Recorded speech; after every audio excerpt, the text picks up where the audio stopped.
Hey, happy Aloha Monday. Oh, sorry. Someone wants attention right now.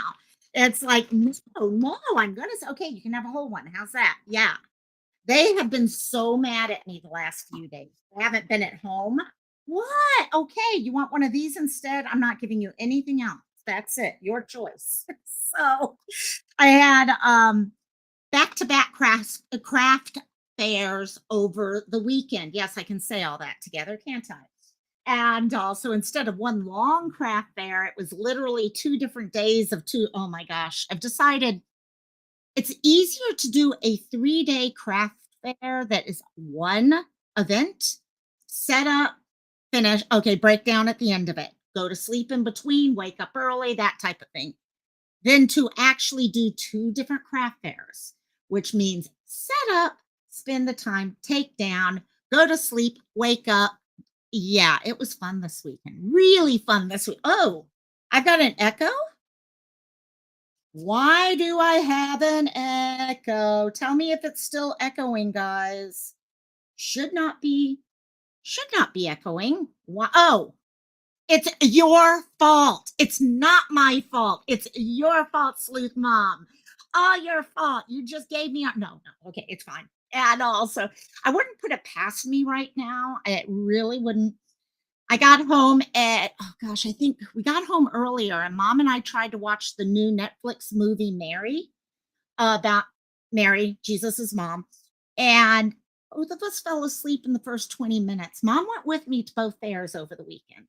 So we were exhausted. We were exhausted. So I slept. But let's see, who do we have in chat other than the wonderful woman who told me there was an echo when there wasn't an echo? Yes, exactly. And hey, hey, hey, cluck, cluck, cluck, Miss Chicken Lady. How you doing, my dear? And how are all the little chicks doing as it's getting colder for you guys on the mainland? And our dear, dear Thea, how you, my dear?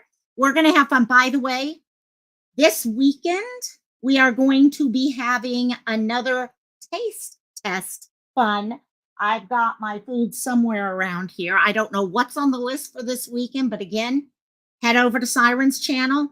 We are going to be doing a Christmas version of taste testing.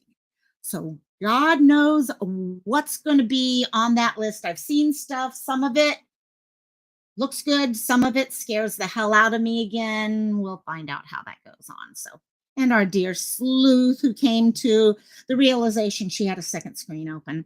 And I love you, girl. Who else? How you doing, KK? I'm so happy. Love you, my dear. And oh my, your nurse says hi. Hey, nurses. Guys, keep our dear KK in your thoughts and all. She is dealing with a bunch of stuff right now. So, okay, so it's not just I wasn't okay. Looking for those of you who don't know, this movie Mary on Netflix is supposed to be kind of the story of Mary leading up to Jesus being born. Oh my gosh, there go the dogs barking. And so of course some of it is okay, true to the Bible. But some of this is just what they think may have happened. There's no proof of anything. And I don't know. Maybe it's also because I was exhausted. I still got to watch it to see what I actually think. So we will see. Yeah, I'm torn for this tasting. Some of this looks trauma inducing, definitely. It's hilarious for those of you. Okay, we are going to get to our true crime update, gang. Okay, not only that, we have 8 different cases to update. I mean, this is crazy today. We've had a lot of updates in the last week, but well, a week and a half maybe now. Yeah, the taste testing things can't hear. Crisp is working. Yay. I'm so happy to know that. So, um, the food is turning into this fun little guessing game for us because for those of you who don't know, Siren has been buying the food for all of us to try. Okay, in fact, we're telling him, "Hey, let us buy some of this stuff because this has to it's rough. It's a lot of stuff he's buying and shipping and all that." And but every day when I get a new Amazon shipment for a minute, I sit there and I have a little heart attack thinking, oh my God, what did I buy? I don't remember buying anything. Did I do some? Oh my god, yeah, and I'm telling myself I'm saving money, and then I'm getting these amp then I find out it's his stuff coming. And then poor Thea had something pop up where something showed up from Amazon today. Sorry, I'm telling everyone this now, Thea. And she has no idea how it arrived for her. So yeah, we'll find out on that. So hey, Butterfly, how you doing, my dear? Love you, love you. And so let's get us moving on. They still haven't found. So you guys know Hunter's case has been a rough one. Hunter's case is actually something we're kind of happens quite often here in Hawaii, which I hate to say it, but I've had this type of situation happen multiple times. Um, Correct me if I got any of this wrong, Butterfly. Hunter is young, okay, boy, okay, he's a boy, who went on a boat with dad's friend, and I think there was another child, if I remember right. And something happened. Unfortunately, dad friend passed away. There were, okay, I suspect problems with the boat. And in trying to be saved, unfortunately, something tells me everyone's been found except for Hunter. Put it that way. Everyone's been found now except for Hunter. Um, Hunter, we think my suspicion is probably tried swimming or something like that. It's heartbreaking. It's really heartbreaking. I had a friend of one of my coworkers whose husband had something like this happen. So this has brought back a lot of memories actually. And jury is still out on the candles. Oh, fun. Yeah, it's weird when these things. Have any of you guys ever, tell me in chat or in comments, have you had things show up for you in your Amazon orders or stuff like that that you do not remember ordering? And to this moment, you don't. Okay, I did have that right. Okay, got it. So dad and the friend, okay, had passed away. Boat was recovered. Hunter is still missing. So it is. Okay, I had it. And it's heartbreaking because it's one of those things, especially when you're dealing with the water. And this is one of the things we're not used to, but you kind of come to expect here in Hawaii. People go out fishing and you lose, like my friend's husband. That's what happened. And something happened while they were out and he never made it. And it's heartbreaking because you don't know where to go. How, as I've mentioned how many times, okay, people who, okay, here especially, you go and sit with your loved ones at a cemetery when they pass. Okay, you have food, dinner with them, you bring out, okay, picnic style and all that. And you can't do that. Okay, in these cases, it's so hard there. So yeah, KK, I've never put out a wish list for myself. Okay, I've had some people ask me to, and I just haven't done it yet, but yeah, things get bought and you're like, "What?" I think in these case, this just appeared. It's weird. Yep, find Madalina, and we are going to be covering Madalina. In fact, that'll be a great segue into the count. Okay, the cases. Like I said, we have 8 cases that have had updates of one type or another. Anything from larger updates to smaller things. In the case of Madalina, just to let y'all know right now, it's not necessarily a update finding her or anything like that, but mom Diana and Christopher have filed for divorce at this time. We're starting to see those fractures occurring there and we will go over the article because you start looking in some of the paperwork that's coming out for hints, clues that aren't meant to be there but find their way in, and that's it. So cute. I'm like loves to lurk, or lovey to lurk. I'm horrible at names, guys.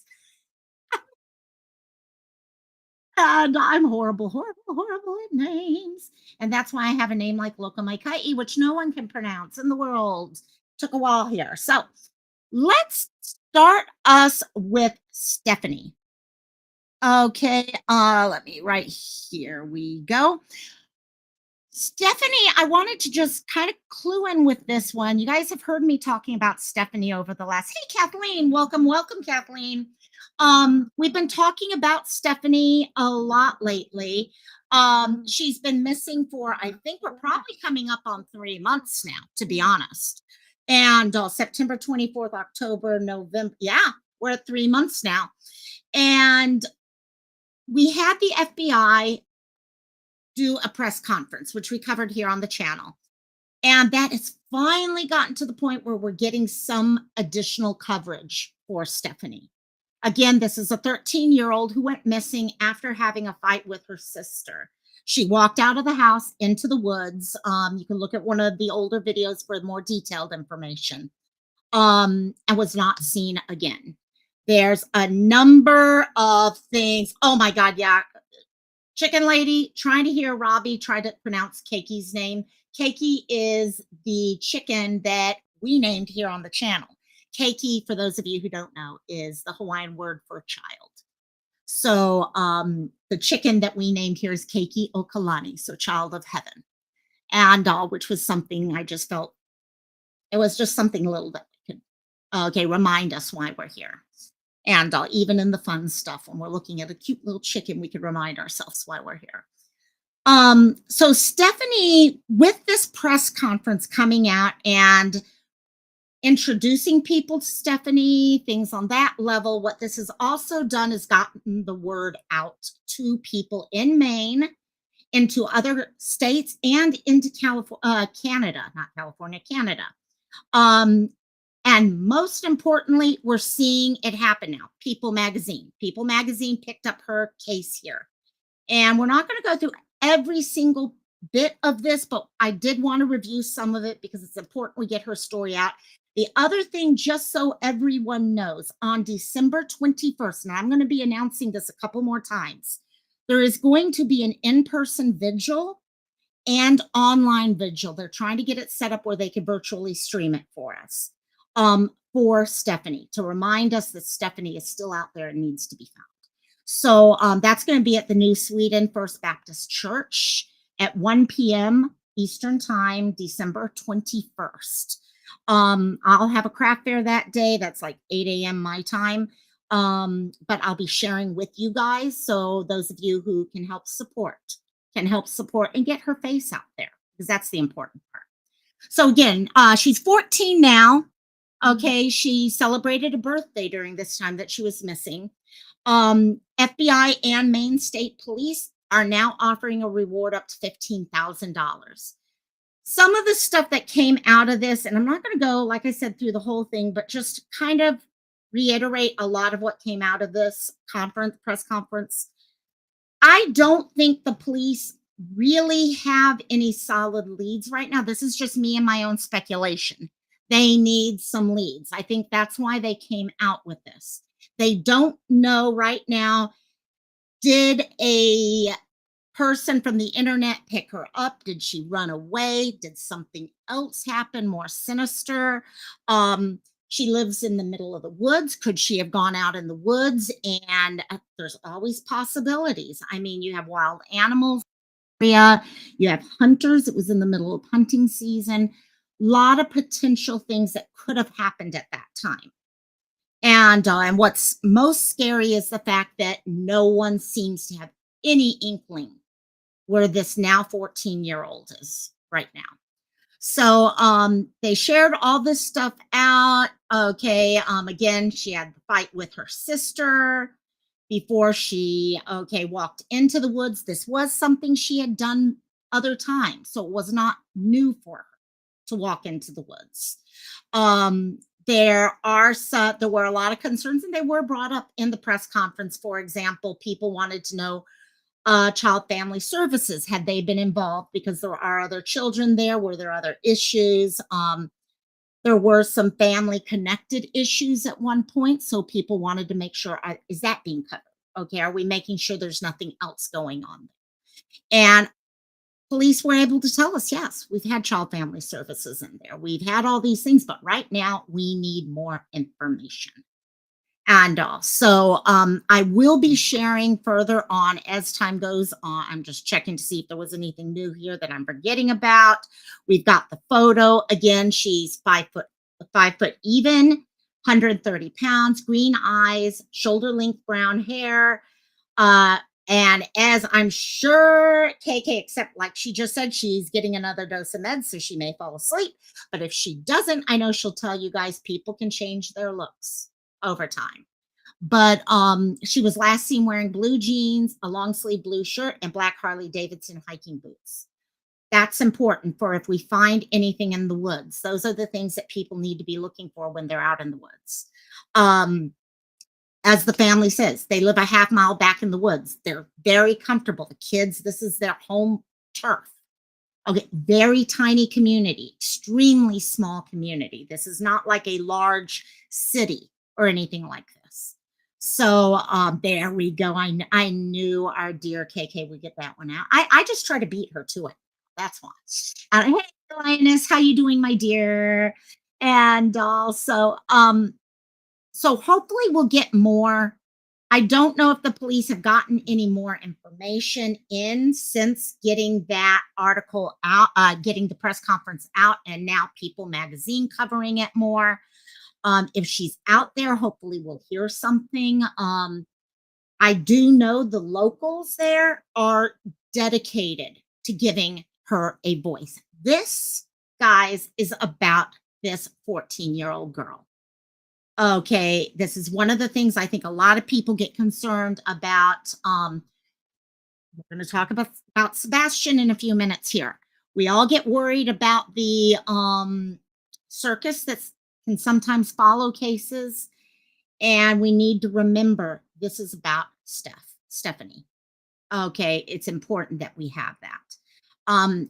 I'm worried about that, especially now. She did go missing before the snow came in, but the snow is now covering stuff. You guys have heard me say, there's a part of me that questions. I know there was some discussion about a car maybe picking her up at the foot of her driveway or something like that. But again, if she didn't have easy access to phones and stuff like that, how did she get that person to do that unless it was pre-planned?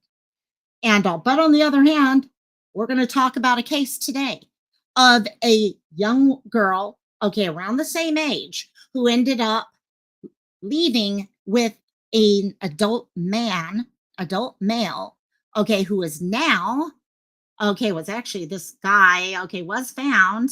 And we'll be going over it in a second with Antonio's case. You tried to get off saying that he was not competent to be held for trial. Well, we got an answer on that. So anything is possible, guys. Anything is possible. And yeah, Chicken Lady, that's the thing. We got to remind ourselves at all times. YouTube, Facebook, all these places become circuses, and the circus does not help the child. The circus does not help the teenager or the young adult or anything like that. Okay, we got to remember why we are here and all. So please, again, help us share this out. I'm so happy people didn't just pick this up and do a quick article. This was a detailed article that they shared out, and I'm really happy they did that. Hopefully we'll start seeing more coverage on like News Nation or Nancy Grace or things like that, because this case has me feeling a lot of different feelings right now, and trying to figure out where it is. Okay, but 4 months being missed, 3 months being missing, and all. So, moving us along, here we go. KK mentioned over in our Discord today that there were a lot of old names popping up on today's list. And yes, there are a lot of older cases that as I started looking through my tabs and stuff like that, my bookmarks and all, I was amazed how many older cases had updates over the last few weeks. Maybe because they all came up out at the same time last year, right about now. So now we're getting the follow-ups to them. One of them was this case here. Put a one in chat, you guys, if you remember. Okay, these, and I'm going to say 3 people here. We've got, okay, Matthew Guera, we've got Savanah Soto, and we have her unborn child. Okay, you may remember last year in December 2023, Savanah and Matthew were found in a car. Both had been shot and killed. Savanah was very far along at the time, and they were trying to figure out what had happened to them. And let's see, we got some ones popping up in chat now. Chicken Lady's a 1. And yeah, this case we followed for quite a while here. Oh my, I love you, my dear. I love you. Thank you so much. Love you, love you, love you. Yeah, you get the little cute little K-drama, yeah, okay, our K-pop star hearts. And thank you, my dear. And yeah, you were glued to the TV during the, okay. Cat Mama, you know, this might be my fault. I forgot to change, and I can't do it now. I forgot to change to do, okay, question is closed captions. To do closed captions, you have to change the buffering, not buffering, your streaming speed. You have to give it as long as possible so that it can create closed captions.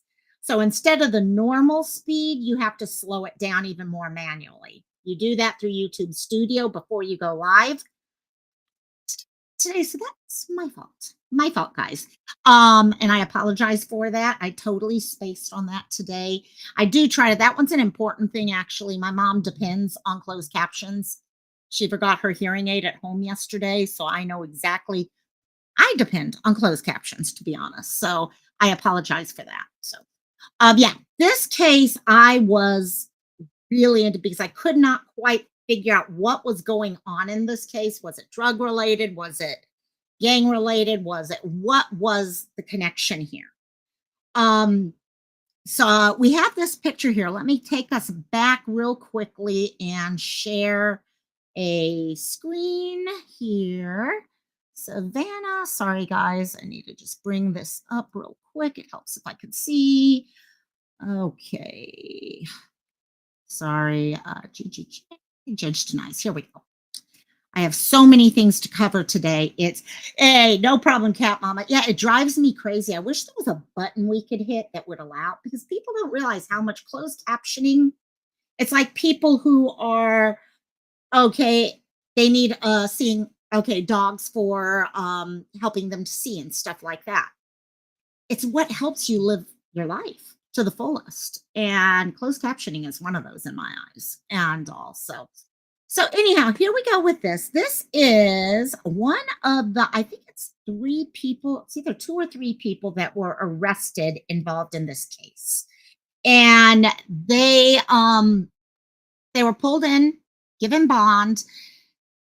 Well, one of the women involved in this case, who was also helping with hiding things and all that, I think it was her nephew, was a little bit more directly involved, and she tried to help cover it. And she's trying to get bond reduced.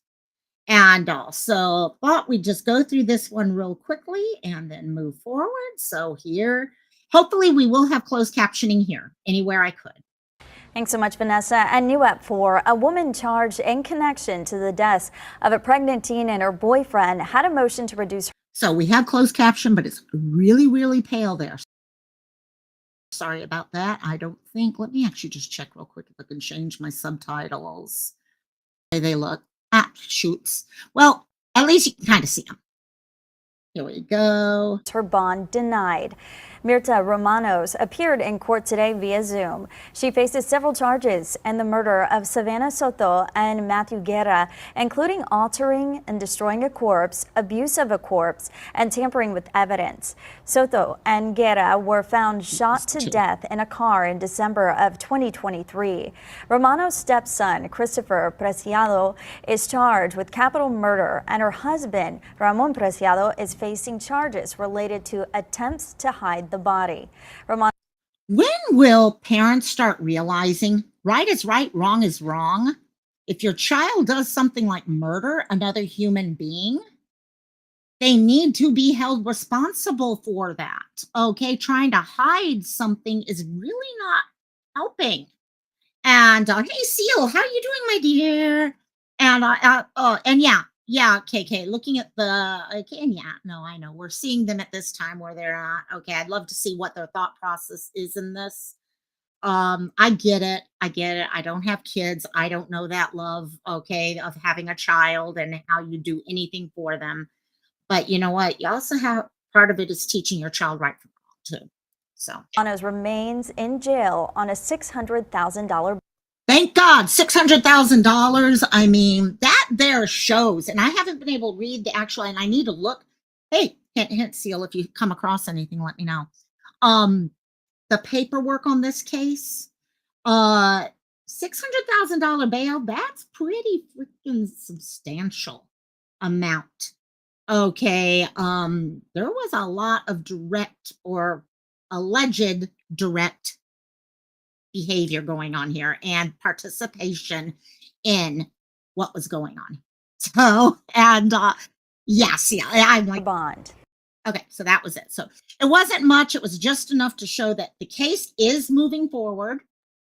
Okay, they still haven't really see, and that's the thing. I'm not sure, and that's why I actually asked Seal real quickly to help me. If she comes across it, I'll look also.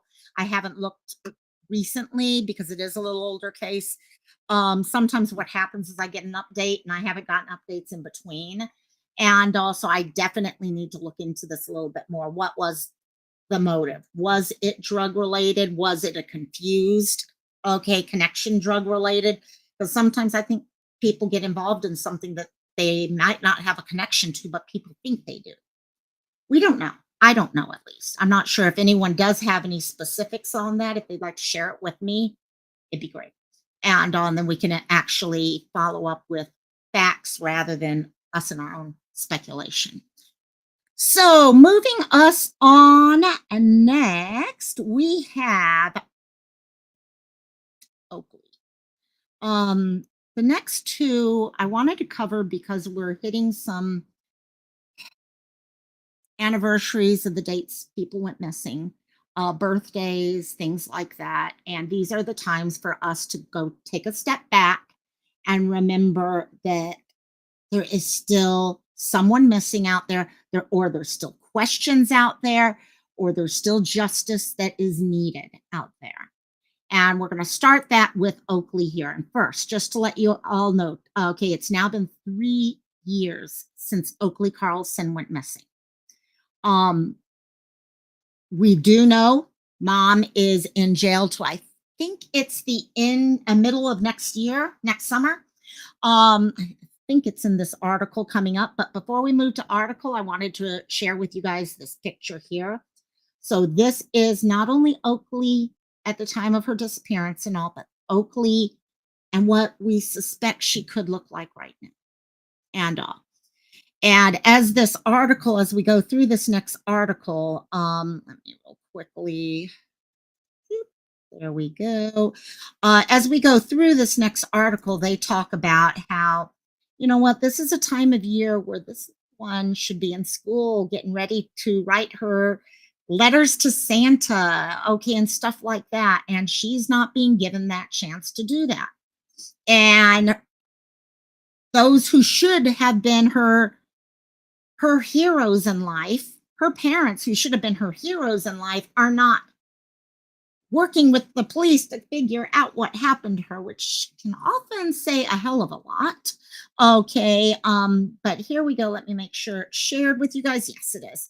So 3 years after her disappearance, okay, for those of you who remember, she originally was reported missing on December 6th, which was also her birthday, if I recall. And however, she went missing. Okay, they suspect she'd been missing since February of that year. 3 years after Oakley was reported missing, police and her former foster mother refused to give up hope the case will be solved. And that's the other thing with Stefanie's community is not giving up either. Okay, every one of these cases have a group of heroes, have a group of people who are not going to give up. They're going to give the voice to that person, whether it's a group of family members, friends, or people who have never known that person. Okay, each of these people have a group of heroes that are not going to stop being a voice for them. I have to fight for her because I don't know who else is going to, said foster mother Jamie Jo Howes. A school principal in Oakville reported Oakley missing on December 6th, and what was her 5th birthday. Grays Harbor County detectives believe Oakley was last seen alive in February of that year. This was a time right after COVID where we were dealing with this a lot. A lot of people who had gone missing during that COVID lockdown time, or maybe they had children that were younger who no one was watching, and then all of a sudden it was caught on to that just because a child is at home all the time doesn't mean that, okay, they should disappear without anyone recognizing it. Oakley's parents, Jordan Bowers and Andrew Carlson, have not cooperated with investigators. Logan, the chief of investigations, considers them suspects in their daughter's disappearance. Since investigators began their case, the parents both served time on child endangerment charges, not connected to Oakley's case. Bowers remains in state custody on identity theft charges, and it is, July of next year. Logan says tips continue to come in. This being a Monday, I came in and got on my voicemail. I had 4 new tips on my voicemail, and that's pretty normal. And that's good. If they're continuing to get, on average, 4 new tips every month, that's good. That means Oakley's name has not disappeared from the public's eye. Okay, those people who are trying to be her heroes, trying to be her voice, are doing their job. And he said he is haunted by the case, and his motivation is simple. It's that beautiful child that should be in school, should be getting ready for Christmas, the things that kids do, and she's not. Supporters have been distributing posters and business cards with QR codes to spread her story. Howes hopes spreading Oakley's story will prompt someone to come forward with a tip police need to crack the case. Somebody has to know something. The card that they're giving out, that little business card that they're giving out, takes them to a website for Oakley. Oakley's website is really well put together, to be honest, along with information on the $100,000 reward offered in the case, as well as the hotline, for Grays Harbor County, which is 360-533-8765. And yeah, Seal, that's the thing. It amazes me how parents can live with themselves after doing something like that. Okay. And if they're not involved, that they're not beating down every bush and answering every question in the world to prove that they're not involved in it. Okay. Because I know that happens in other cases, because in the end, that child is the greatest gift you'll ever be given. And when a parent, will take away the life of that gift, it's nuts. I have the stupid little moths in my room again. I swear, every December it happens. November, December, we get these little moths coming into houses lately. So it's crazy. Yeah, they know what happened. They just, it's getting the tip that's going to share and just open up the door to them being able to get them in jail for the right reasons. Because what scares me in cases like this is you've got people who've gone to jail on other reasons, which is great. It keeps them out of the public for that time, and stuff like that. And in a way, it kind of feels like pseudo justice. But most of the time, these charges, kind of identity theft, they're minute little things. Okay, she's going to be out in July, and her baby is still out there. And her baby has lost her life, most likely. Well, has, plain and simple.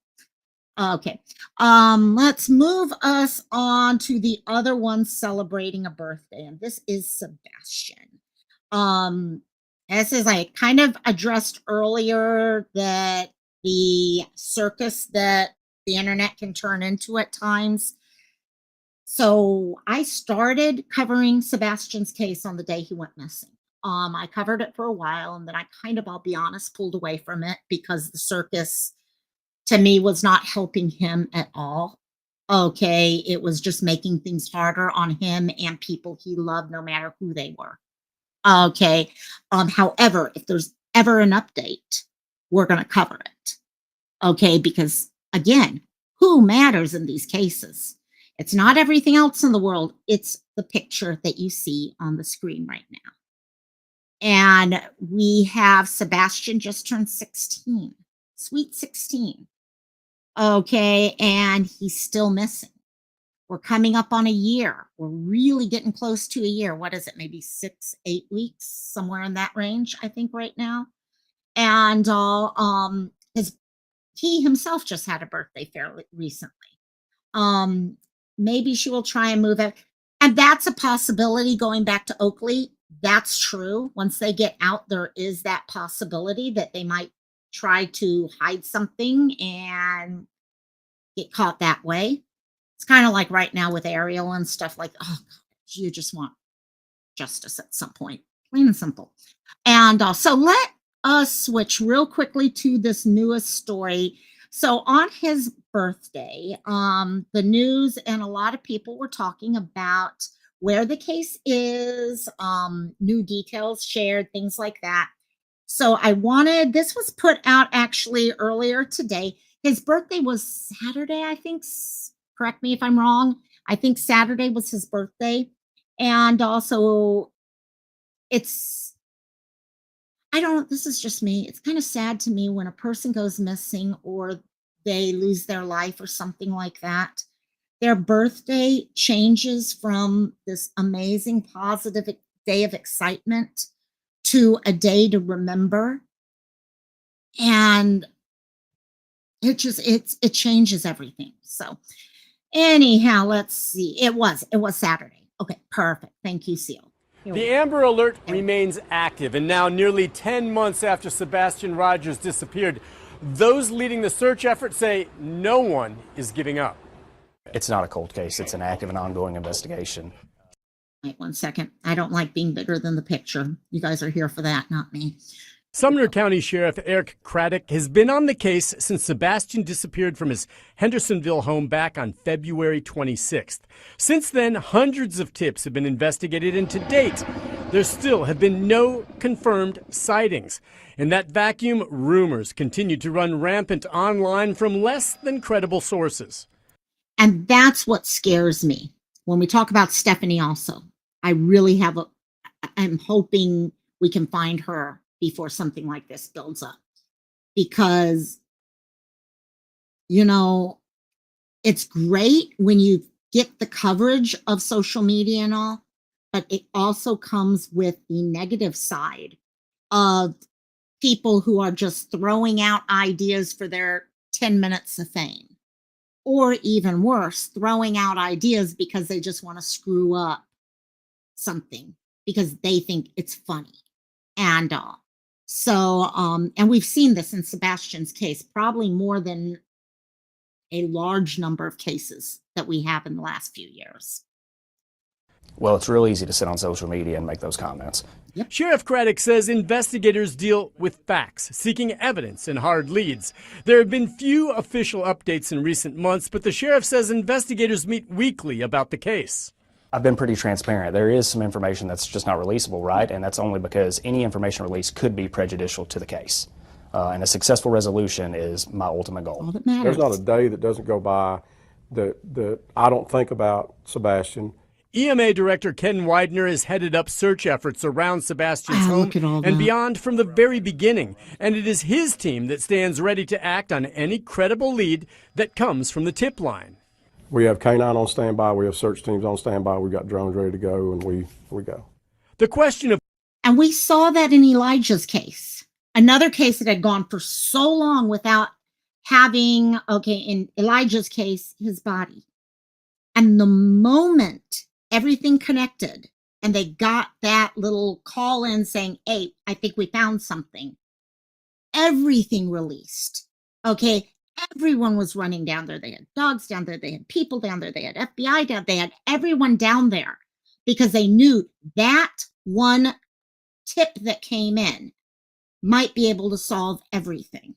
And I believe them when they say they're ready to go on this. They're ready to go, and it's only a matter of time, hopefully, before we're ready. And in this case, it may be a bad thing. It may be a sighting halfway across the country, but they're ready to go. Of what happened to Sebastian very much still remains open. And to date, nothing has been ruled out, including the possibility of foul play. And on that note, District Attorney Ray Whitley tells me he gets updates on the case nearly every week, and he does stand ready to prosecute if it ever comes to that. Nick Barris, News Channel 5. Isn't it amazing when law enforcement can keep their minds open on something? They have, I guarantee you, every one of those people in law enforcement have their own thought process. Oh, I wouldn't be surprised if this is what happened or that is what happened, but doesn't matter. They know in the end, all that matters is Sebastian. And when everything comes together, it will come together. Okay, it's the same in every other case that we deal with. Okay, whether it be Stefanie, Ariel, Gianna. Okay, all these other cases that pop up, they're all ready for it when it comes together. So, so we'll see what pops up. Seal is saying, I wish all these bad actors would leave Sebastian's case. Yeah, I don't get it. I don't get it. Okay, this is not about all of these other, adults. It's about a 16-year-old. And you know what? I believe in our police. I believe in our law enforcement, especially in a case. Keep the person at the forefront of publicity. You can do that in other ways. Okay, and as long as they're in the forefront of people's eyes through articles, through vigils, through, all sorts of different ideas. And when it comes down to it, law enforcement also gets the impetus and the push to keep moving forward. And but those who sit there and try to become a problem for everything out of their hope for their 10 or 15 minutes of fame, sorry, I'm kind of going off on a tangent of my own, but that's basically it. Yeah, it just drives me crazy. So now moving on to the next of those cases that were kind of coming up at the same time. We had a lot of cases kind of popping up over the same 3-month period or so. And the next one I wanted to address, and we talked about it a few minutes ago, is Madalina. Madalina, here we go, here with a picture. And unfortunately, we don't have any new updates on where she is. This is another one of those cases of no matter what, the story continues on. The people involved in the case, will continue looking. Things are going to happen with them. So in this case, her mom, and her stepdad have filed for divorce. Yes, I agree. Affidavits, it shows how much they actually, and that's the thing, affidavits, you finally get to see the truth and the facts rather than people trying to make facts of their thought process sound like facts, if that makes sense. So let me pull us back here real quickly and pull up the Madalina thing here. And for anyone interested, I will share this in Discord. But this came out from Madalina earlier, about Madalina earlier. Christopher Palmiter, the stepfather of the missing Cornelius girl Madalina Cojocari, filed for divorce from Madalina's mom, Diana, back in June. Now the hearing has been set, and one detail showed where Diana seemed to be living. Because remember, we had lots of questions, about this whole case. What happened with her? Where were they? What were they? All these different questions. So, and in reports like this, when you have something like a divorce, you're getting some legal documents connected with it, and you're going to start seeing new pieces of facts. In the first legal divorce filings dated June 7th, Palmiter filed for divorce, indicating he and Diana had been separated since December 17th, 2022. That is the same day they were arrested for failing to report the disappearance of Madalina, who was at that time just 11. Madalina, God, was it 2022? See, that just, oh my God, years go by too. Wow. And she was 11 at that time. We all saw the videos of her on the bus that day. Okay. And on November 21st, we had her getting off the bus. After that, there was nothing. Okay. We had all these other little bits and pieces. Okay. Burn pits, things like that. This goes on further. It shows Diana's address as her apartment in her home country of Moldova, specifically Kostesti in the Riscani district of the northern part of the country. Now, we all know she's disappeared. Okay, she left the country. Diana left our country. And also, there's been a lot of questions about those things. Now we are getting an idea she's back home. Okay, we've got all of that stuff here, unless he is sending this stuff, okay, over to wherever her rest of her family is for lack of the ability to send anything anywhere. That's possible. In July, there were rumors swirling that Madalina was in hiding in her mother's native country. Detectives did not confirm those claims. Their final divorce hearing is set for March 3rd of 2025 in Mecklenburg County. The marriage of Palmiter and Diana Cojocari was on public display in May when Palmiter was on trial, charged solely with failing to report the disappearance of his stepchild. The jury deliberated for only 15 minutes and found him guilty. He was sentenced to 30 months of supervised probation. As part of that probation, Palmiter will need to pay his defense attorney back the more than $30,000 it costs to defend him. During the trial, Palmiter testified he had met Diana using an online service. He flew to Moldova before both Diana and Madalina immigrated to the U.S. in late 2015. Diana was released from jail in May, a day after pleading guilty to failing to report her daughter missing. Cojocari had previously pleaded not guilty. Her release was possible because the maximum prison sentence is 24 months minus time already served.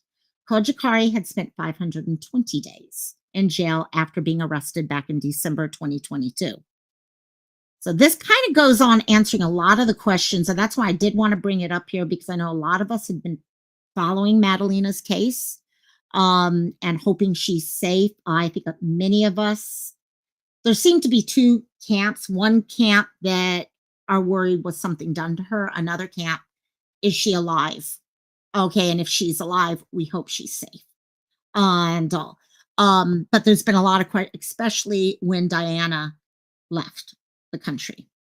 In May, the judge told Diana, who is not an American citizen, she was likely to be deported when she changed her plea to guilty. If it was a felony, then there's a decent chance that they might come after. David Concha, an immigration attorney, told WCNC Charlotte.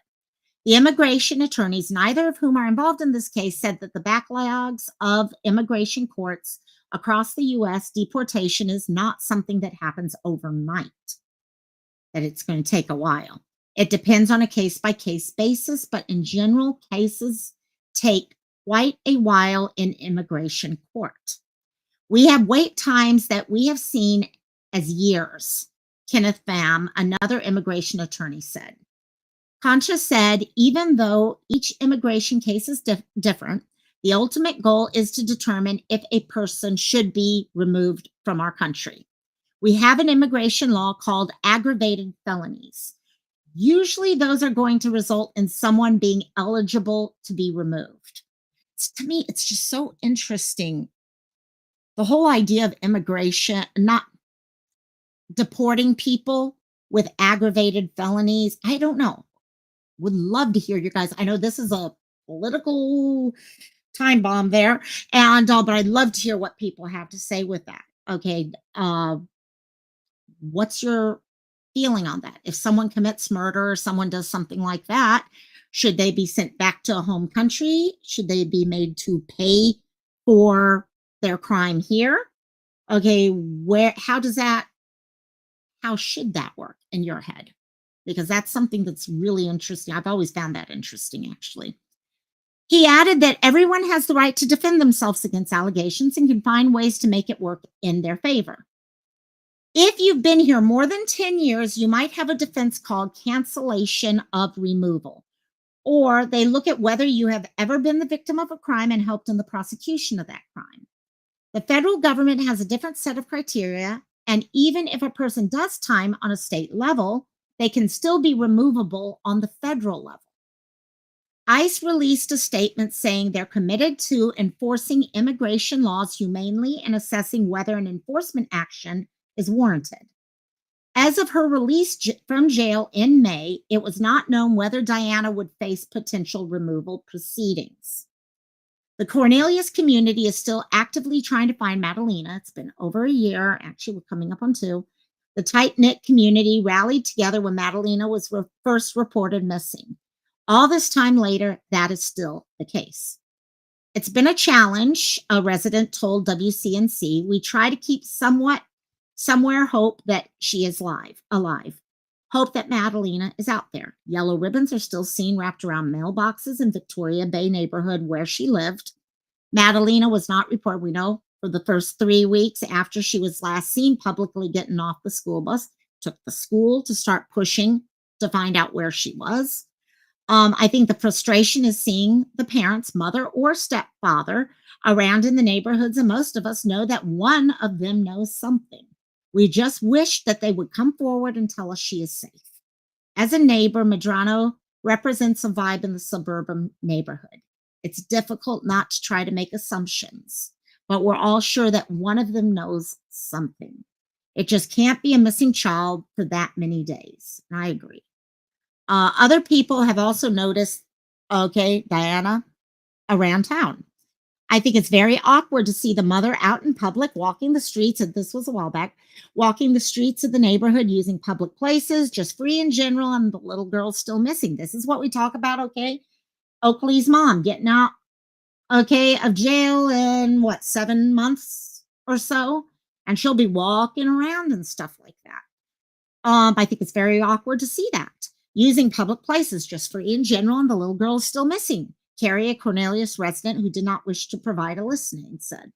For Carrie, a mother herself, she said the disappearances hit close to home. Carrie said her home was one of many searched in the Victoria Bay neighborhood. My son's the same age as Madalina, and they got on the same school bus. The FBI searched my house in December when it was all going on, Carrie said. They searched every nook and cranny of our house, and I complied. Anything we can do to help. The community is still holding hope for the best. I hope they find her, Carrie said. I hope she's out there one day as she found. This is a very watchful community. Although Diana has been spotted a few times, Palmiter appears to be keeping a low profile. Diana has served her time while Palmiter is on supervised probation. I guess, did Diana come? I thought I had heard that Diana had left the country. And I thought with the address, it looks like, but here they're saying that she's been spotted a few times. So that's interesting there. Am I reading things correctly here or not? So Cornelius police, along with FBI and state investigators, continue to look for Madalina. Anyone with information is asked to call. And you know what? I can understand this lady, Carrie. Can you see that you open up your house to be searched, for a missing young girl? And then you see the people who are supposed to be her caregiver, supposed to be her mother and stepfather, just walking around doing stuff. Yeah, that's what story. See, it's not just me then, because I could swear I heard, and at the beginning of the article, they talk about her being in Moldova. And now, so I don't know if maybe that interview was done earlier, maybe a little while back, months back or something like that. And they just did not realize it when they typed up the article that they had some weird tenses going on there. I'm not sure. It was kind of weird there. But it's yeah. Though I can understand her. It would piss me off to no extent if I had this gut feeling. You know where your daughter is. Okay, you know where your stepdaughter is. You know what happened to them. Okay, I have a child, like in Carrie's case. I have a child who knew that other child. Okay, we opened up their house and they searched all these things and all, and yet you're just like nothing's happened or anything like that. Okay, I mean, the community in the end is the people trying to do everything they can. That was she was out. Yeah, exactly, Seal. I mean, at the beginning, they're saying the divorce paperwork, the address is showing her in Moldova. So something is weird in that.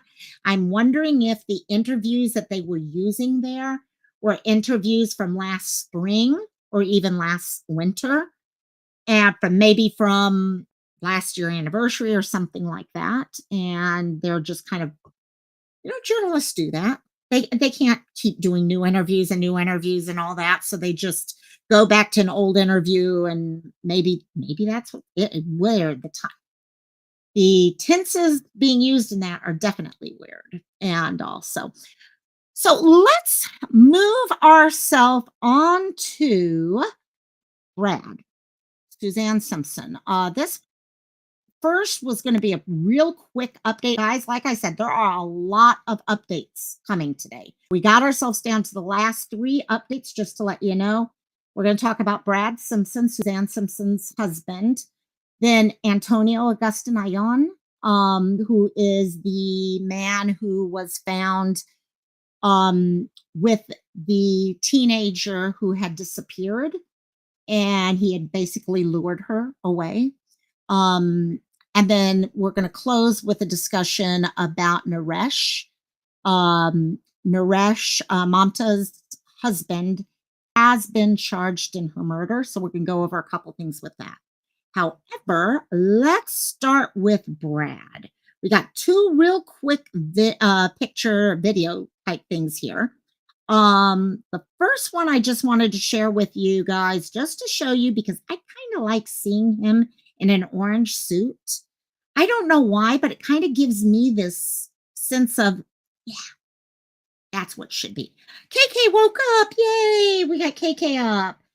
You didn't miss tons. You can go back and watch. That's what replay is all about. That's what I love about replay. So anyhow, this is like 26 minutes long. I'll be honest. Most of this is just KSAT, just stream starting soon. And then when it did start, let me go here.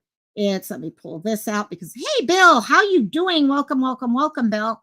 And it's so Brad, him coming in, waiting on the court to get in session and all that. This was Brad Simpson's first appearance in court. As you guys have heard, he has now been he's charged in her murder. There's a lot of things going on, little games being played, things like that. The discussions we had a few weeks ago about the examining trial, it looks like there is no examining trial going on now. However, from my understanding with this, they ended up having to come in. Who is this slime ball? This slime ball, Brad. Okay, dear Brad Simpson is most likely the person responsible for his wife, who is currently missing and presumed deceased at this time. In the bushes, how you doing, my dear? I love you.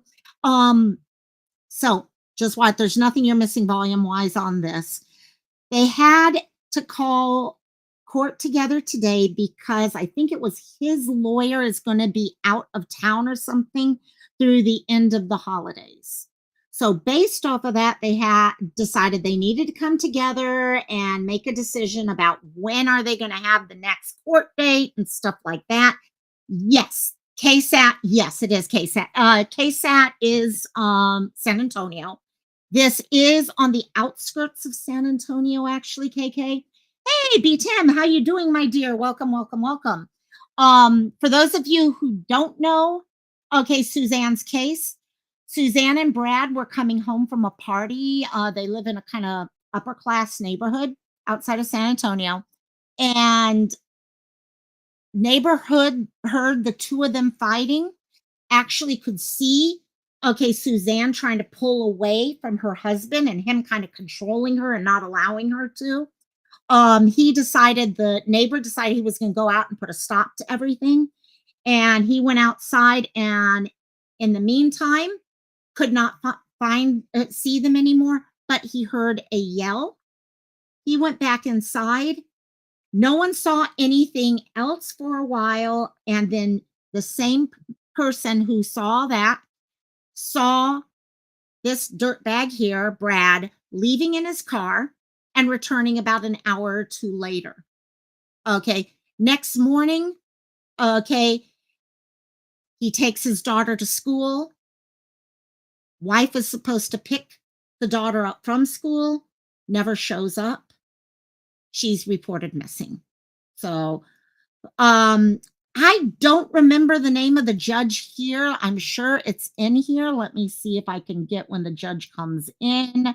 This is just a lot of weird, extraneous noise, to be honest with you guys. So, He said on the trial docket next Friday, I'm not sure. Does anyone in chat know who the judge is? No. Make sure you mention it to the So basically, we'll pull up some other things. I'm sure if not, oh wait, here we go. Joel Perez is the name of the judge in this case. So, and that's basically here. I'll just kind of. where that Mr. Gilmore was going to be out of town. Normally we do it 3 weeks out, okay? So I didn't know, since the case is new to this court, whether or not there were pending matters. I know that was a motion for examining trial, which is moot at this time. And in addition, there's He's mentioning the examining trial we talked about before. That's done now. They're not going to do that. So basically, all that comes out of this in the end is the decision that they're going to have to put things off for a little while until the lawyer comes back into town, and then they'll set up a new date for that. Now, what I want to share with you, and this one's going to, whoa, I hit the wrong button. That's good. Okay, what I wanted to share with you guys next, though, this came, and thank you, BC, sent this to me. This is a little longer, and we are going to watch it. I will try to take the speed up a little so it doesn't take too long to go through it all. Let me see. Playback speed. Here we go. Okay, 1.25. Oh, is that what your thought was? You were hoping that, okay, got it. So I think right now with the stuff that they're getting in this case, it looks like there was a reciprocating saw that is part of this investigation right now. They still do not have her body, and which is a lot of what's holding things back. But at this point, I think they have more than enough evidence to be able to move forward. And so anyhow, after that court, this was shared with me, and basically Brad Simpson, remember we had Brad Simpson's brother, and there was a lot of confusion at the beginning about the different siblings and all that, spoke with journalists afterwards, and reciprocating saw some, I think one of the handheld reciprocating type things. I'm not sure if it was the actual. So I'll be honest, what a lot of people said, and you just saw there, he's a pretty big guy. He's got muscles and all that. Usually, this way, usually when people take to separate, dismemberment and stuff like that, it's because it's easier to move things. I don't think that's the case in this case. He's a big guy. He's got muscles. He wouldn't have a problem with it. And that's just my thought, at least. And so this, a lot of people are wondering, DV for quite a while here. The suspicion is, was this something more or less planned? Because I said from the beginning, if he just had a fight with her, killed her by accident, and then, I mean, you don't have really well thought out plans to hide a body this long. That takes planning. Okay, that's not just something unless you've really thought it. Okay, if he'd been laying in bed at night thinking, "Oh gosh, what if I was able to do this? I would then do this and I would then do that." Doesn't mean he thought he would do it at any time. Okay, but there's some level of thinking things through to be able to get to that level where we are seeing right now. So anyhow, let me go and pull this. So this is his brother, and this you can see the frustration as a brother. Think about this for a second, guys. Those of you with siblings, you grow up with your sibling. You love your sibling, you play games with them, you hang out with them, you tell them your secrets, all that stuff. And then 20, 30, 40 years later, they kill someone. It's not the same person you grew up with. You still love them, you still care about them, but that love and care is actually being kind of whittled away. And you can almost see this frustration building here. So let's go ahead and start this. I got it a little faster, so hopefully it won't take as long. Obviously, this is the first time that you've been able to see your brother, I'm assuming, since this all happened. What emotions are going through your head? Well, it's just a sad, sad ordeal for us. We really have an interest that justice be served for Suzanne, so this is the first time that I've seen him, and honestly, it just makes me sad. And he's still not cooperating with investigators at this point? That's my understanding. The reason, you posted about it, but y'all have learned some more details into this case. That must be difficult for your family to process. Does it give you confidence, though, that they're going to be able to get justice for Suzanne? Certainly my hope is that, like I've said from the beginning, that Brad will do the right thing and come forward and tell us everything he knows so that we can end this awful ordeal for the children and all the rest of us. How are the family? How are you guys doing right now? Well, we're doing as well as can be expected. I mean, Brad's children are surrounded with love and caring and compassion, and they're doing as well as I think you could for somebody in this situation. What was it like? I'm so happy in this case to see families who are there for the children. It's got to be hard for Brad's family to be dealing with this. It's got to be heartbreaking to have to deal with all this. And I think for many families, we've seen that. We've seen that. The case of Savanah and Matthew. We talked about how a mom and stepdad sat there and they tried to cover up stuff and things like that. Okay, they didn't want their child. Okay, their mama bear type thing comes in. I'm going to protect my child and all that, even though they did horrible things. In this case, they're like, right is right, wrong is wrong. And in the end, we've got these children who need love and support and to be told that it's okay. Okay, and we will always be there for them. And I honestly, in listening to this, they're putting these kids first, hands down. They're putting, no matter which side of the family you're on right now, these kids seem to be first, which I'm happy to see. Like seeing your brother, does it seem like your brother? Does it seem like the same person you grew up with? Oh, no, I can say that for no. No, it does not seem like the same person. It just made me sad. It just was the whole situation in disintegration is just a sad thing. And listen, there's grace for everybody, but you have to be honest. To achieve grace, you have to come clean. And that's my hope for my brother, that he wants grace. And I'm talking spiritual grace, but he's not going to achieve that unless he's honest, unless he confesses and tells us what he's done. So that is those words. I hope so badly he hears these. Brad can hear his brother speak. Will it make a difference? Most likely not. But you know what? I hope. Okay, because his brother just worded things together in a way that I don't think I ever could put it together in such a well-worded way. KK is saying just because their family member may have done the crime doesn't mean they are as cruel as him. Exactly. The criminal's family members are victims too, and we forget that. And that's the thing. It's like right now, and I wasn't going to mention her today, Hannah's case. Okay. just because you are blood with someone does not mean you're lumped in with things, okay, no matter what. Her family, I think, has been hurting through all this stuff. And you see people out there, okay,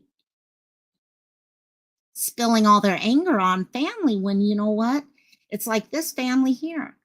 They're not responsible for his behavior. Okay? This family is not responsible for Brad's behavior or anything. And we forget they are hurting. They're hurting badly. Hey, Siren, we were talking about the next taste test coming up, and which should be fun. And that's what is important. It's what's important to me and all of us. Have they found Suzanne? Not to my knowledge, no. I don't know that they've found Suzanne. Is there anything that you saw in his face? You know your brother more than anybody, really. Is there anything you saw in him when you saw him today that looked different, or that you saw anything in him that we wouldn't have seen as a public? No.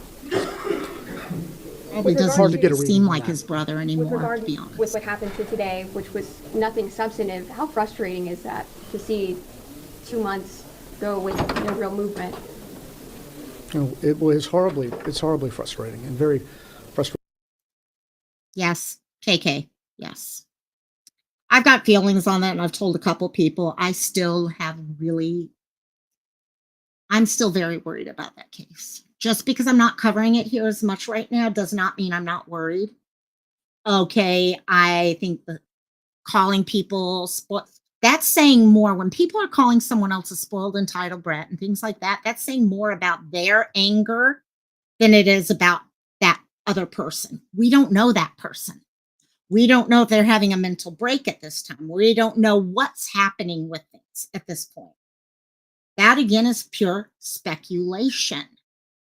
And it's frustrating. Yes. Can you get, yes, all of us get frustrated over certain things, but we have to be open to all sorts of possibilities. And it still worries me, frustrates me too. Okay. That she hasn't contacted police or family or anyone else to say, I'm fine, I'm okay. Because those 4 words, I'm fine, I'm okay, would put so many minds to rest. Because unless you hear that, you don't know what's happening right now. And that's the problem the family has right now. What's Siren telling me? You'll probably hate me for the next thing to taste that you'll be getting in the dog. You guys have no idea. Every time I get mail in, oh my gosh. Are you talking about the sauce? There was a Vietnamese sauce that showed up yesterday. And actually, that's probably the first thing that you've ever sent me that I may not finish, but I know many people I can give it to that will. And also, let me get back to for all the kids.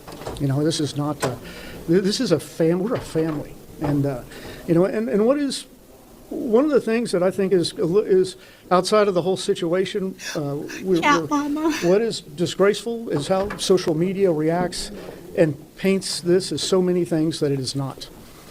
Amen. This is an awful situation of domestic violence. God, I'm so happy to hear this. That's about it. You know what? Why can't we listen to these families who actually say it to us?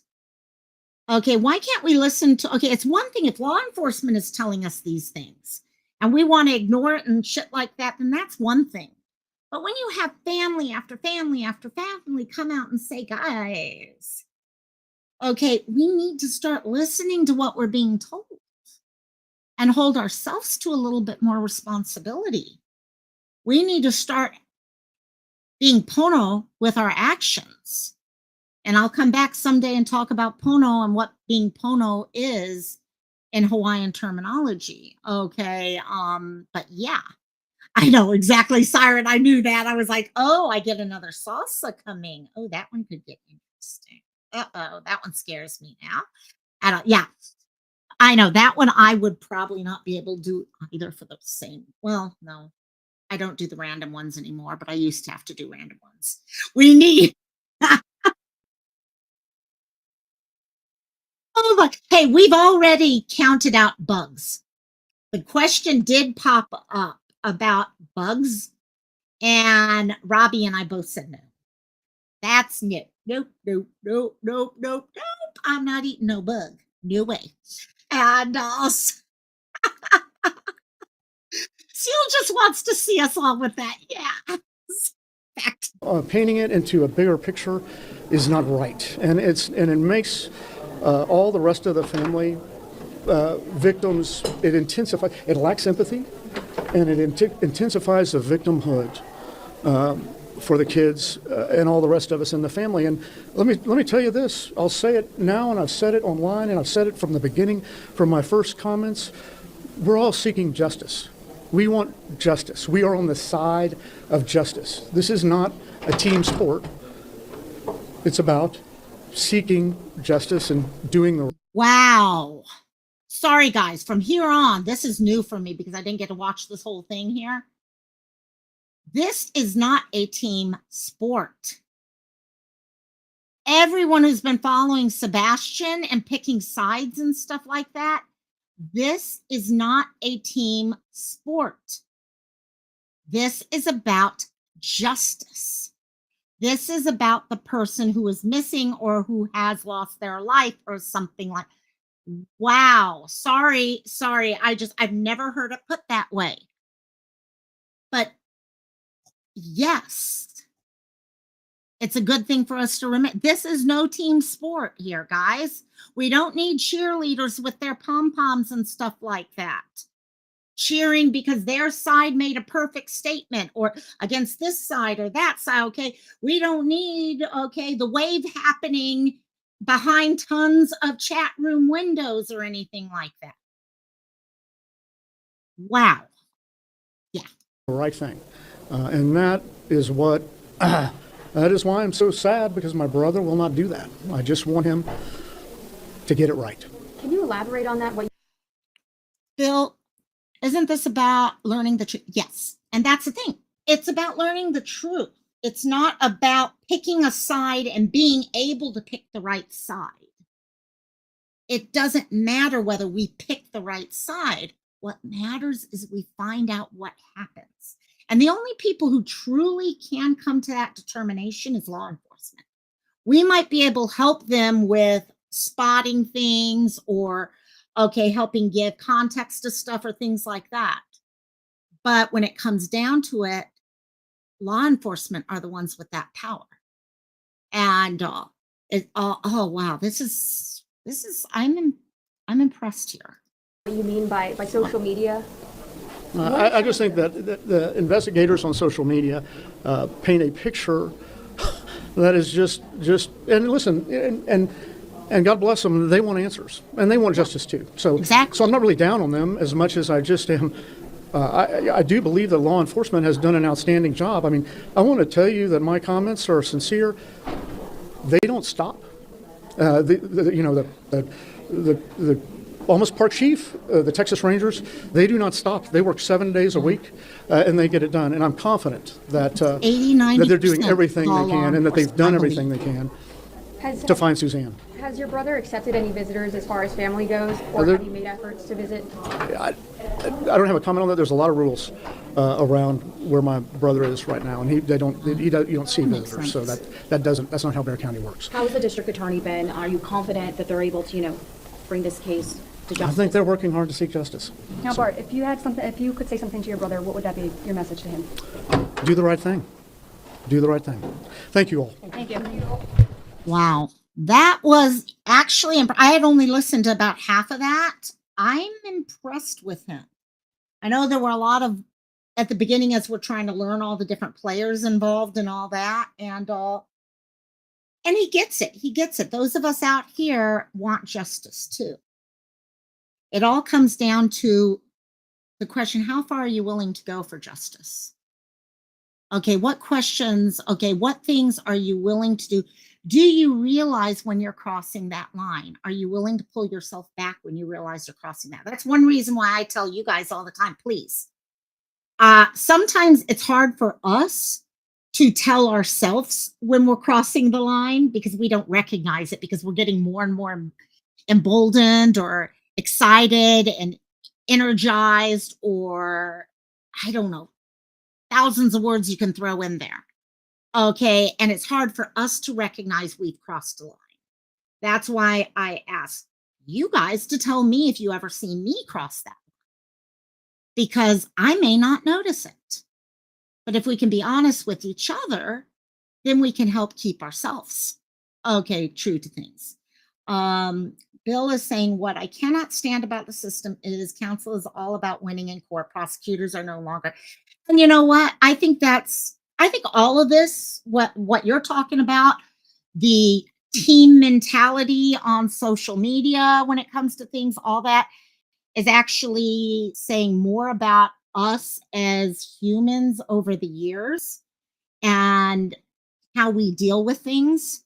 We've gotten to the point where I think in general, this is just me talking right now. A lot of times we see our opinion as the only right opinion.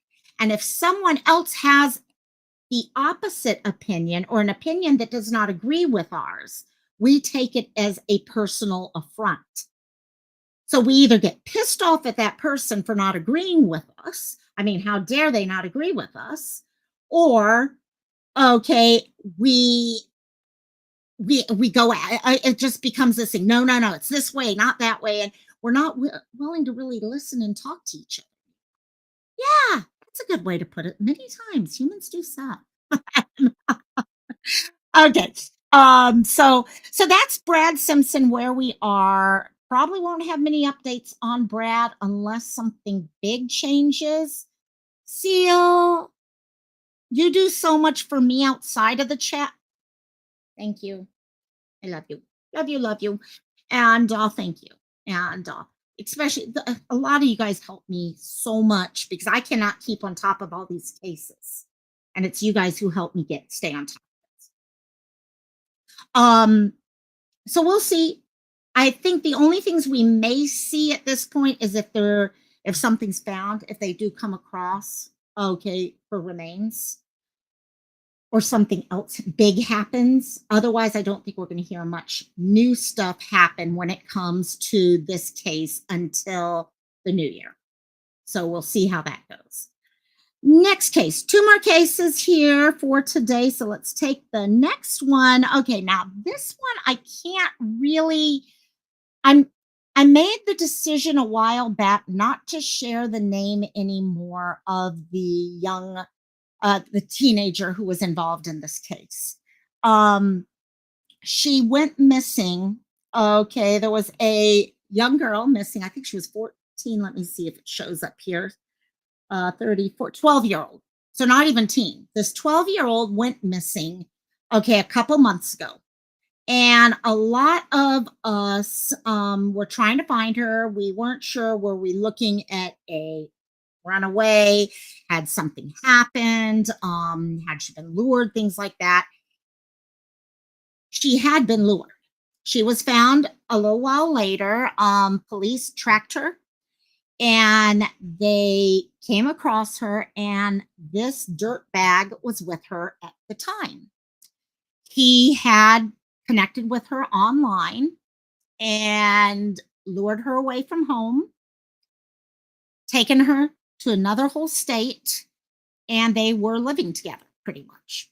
And so she's 12. She deserves to be able to move on with her life without her name popping up every single time this case is brought up. This dirtbag still needs to be held responsible, though. And so we're going to cover this, but I was really appreciative. You do remember that one, Seal? I wanted to describe it since I didn't want to share the name. I wanted to describe it enough because we did definitely focus on this one for quite a while. But what happened with him is he decided after being arrested that, well, I can't be competent. I'm not competent to, okay, stand for trial. I mean, come on, no one who's competent would ever act in the way that I did. Yeah. And also he tried to get away by saying, you can't, I'm not together enough for all that. Well, we now have our answer. And guess what? Surprise, surprise, you are competent and you are going to go to trial.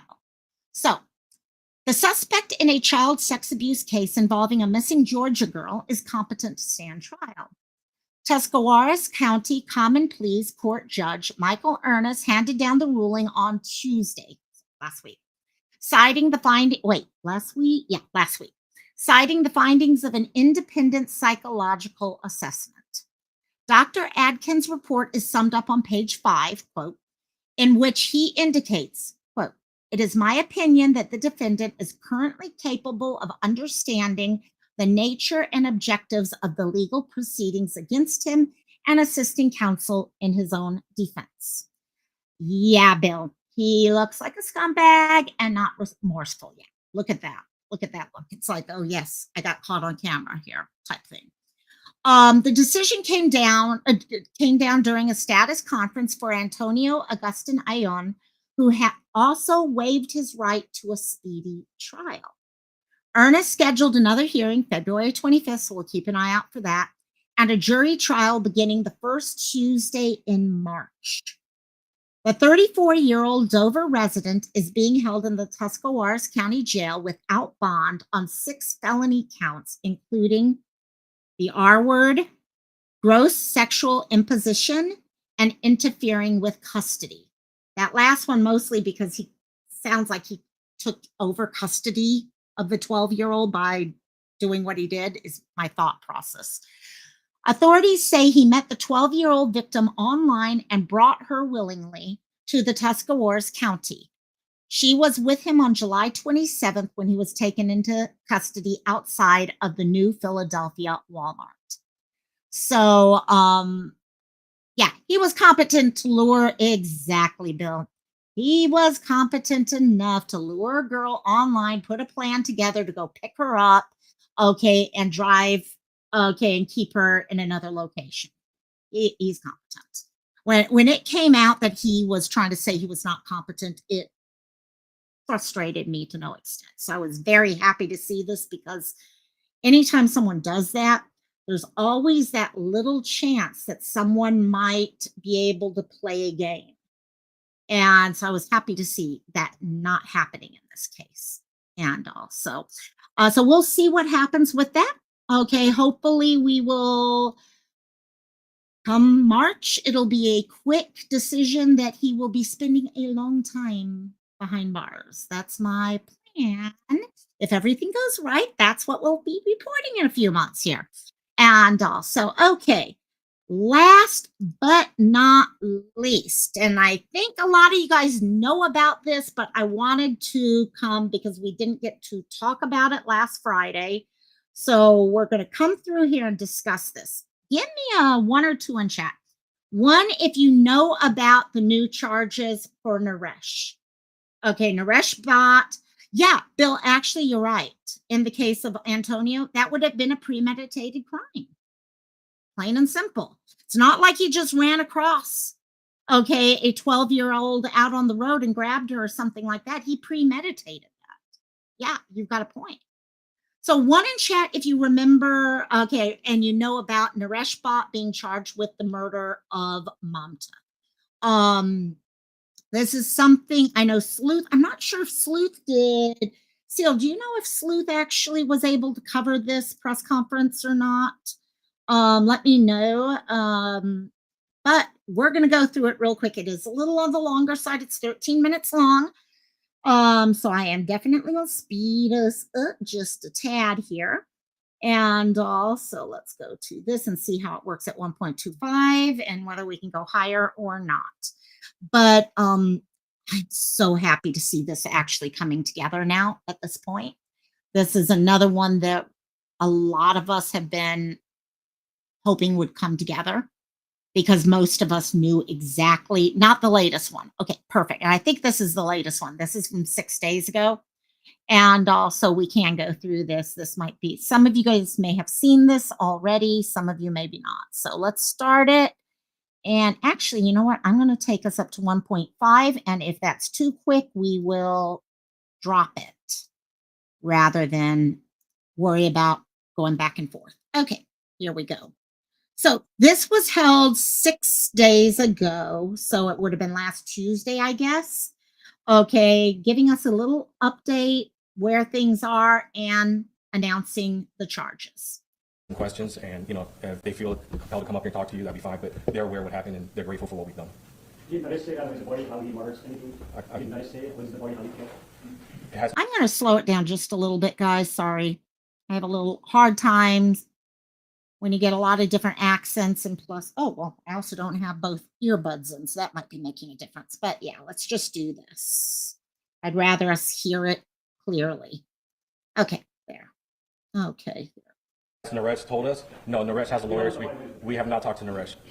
Naresh isn't talking to anyone. So we don't have a body, but the reason why we're getting these additional charges is because the evidence that of the blood that was found in the home has come back positive, as Mom does, correct? Yes. Do you have concerns in this case because there is no body that could create some problems for the prosecution here? Well, we've been in close contact with the prosecution on this case, providing all the evidence. They felt confident taking to the grand jury today, and we got a true indictment, which I feel we have a strong case for not having a body. So again, they said there, okay, when I was changing the speed and all that all the blood that was found in the house and all that is tied to Mamta. Okay, it is enough. It's kind of like the other cases we've had here in Hawaii recently, where there was enough blood found in the house to be able to say, yes, there's no way someone would be able to survive that. We may not have a body right now, but we have enough belief that we can actually prove that this person killed this person. Are you able to speak? I know the searches have been ongoing. You guys have, requested a number of warrants. Kind of give us an update on that. Where are we with that in the search for her actual body as well? I know you searched different parks and forests and woods. We have a Tesla that was also taken. So, we've gotten over 40 warrants. That's just subpoenas, search warrants, 40 court orders. warrants. We've also searched approximately 20 locations throughout Northern Virginia, Princeton County, Manassas Park, Fairfax County, and Loudoun County. And we also went to Page County. Will the searches continue? If new evidence shows up of areas to search, yes, we'll continue the searches. Quick question. So is the assessment still that it's just a single person that's responsible for all of that? Only, this all points to one person, which is Naresh. Do you know what the cause of death might be? I can't answer that. Do you have a murder weapon? They can't answer it. Not saying that they don't know. And also, I can't answer that either. Can you share what you believe happened in that home? I'd be just speculating what happened. I don't know exactly. I just know that whatever happened in the house, it was murder. Based on court documents as to what happened in the home, for those watching who may not know, can you summarize, please? The court documents, which Court ones? documents where the blood was originally found, she had been dragged. So when we did the search warrant at the house the first time where Naresh was home with the baby. good night, my dear Seal. Again, thank you so much. Okay, for the super thanks, Steph. School mornings are tough, aren't they? Getting the kids up and going, yeah. Just the weekend of me waking up early was not fun. And also, be thinking of you. Have a good night, my dear.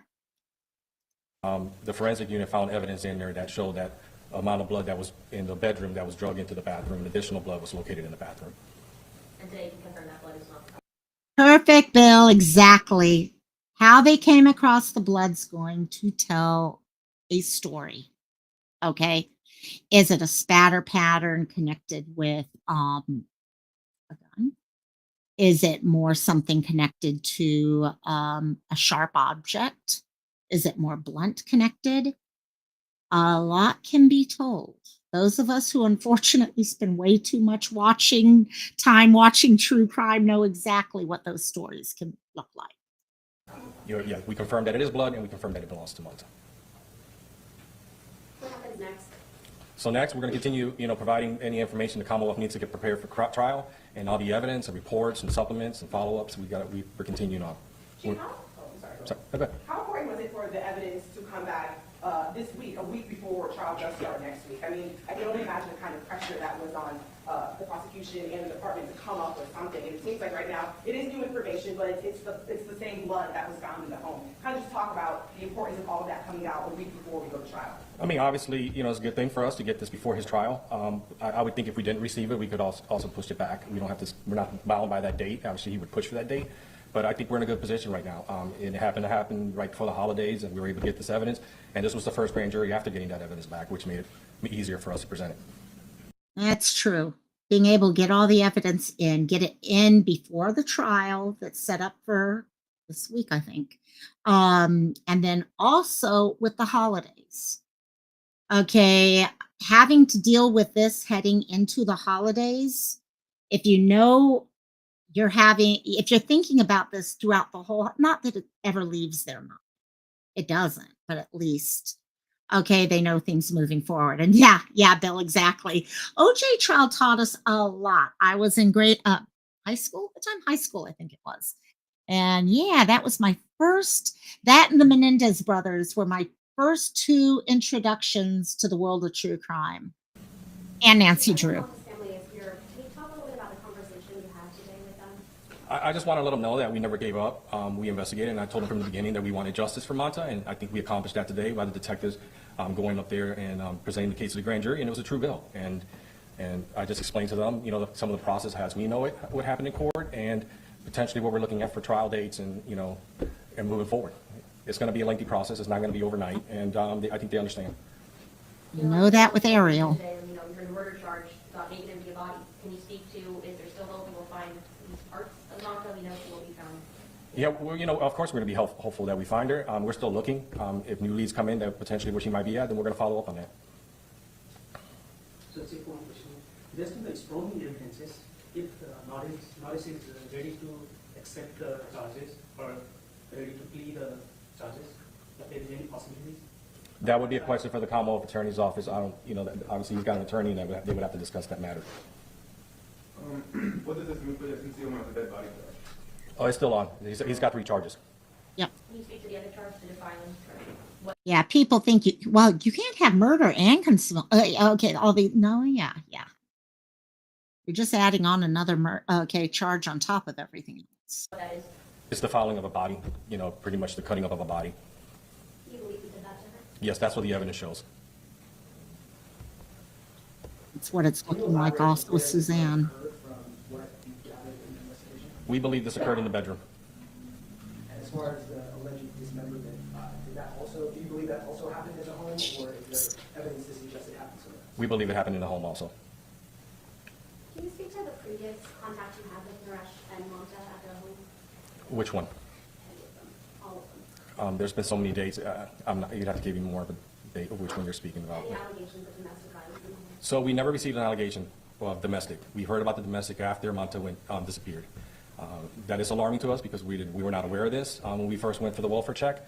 But we also learned a lot about Mamta and what happened and what she was dealing with. So we did follow up a lot after she disappeared at the residence with Naresh about what was going on. So there's a lot of contact in there that people probably were not aware of.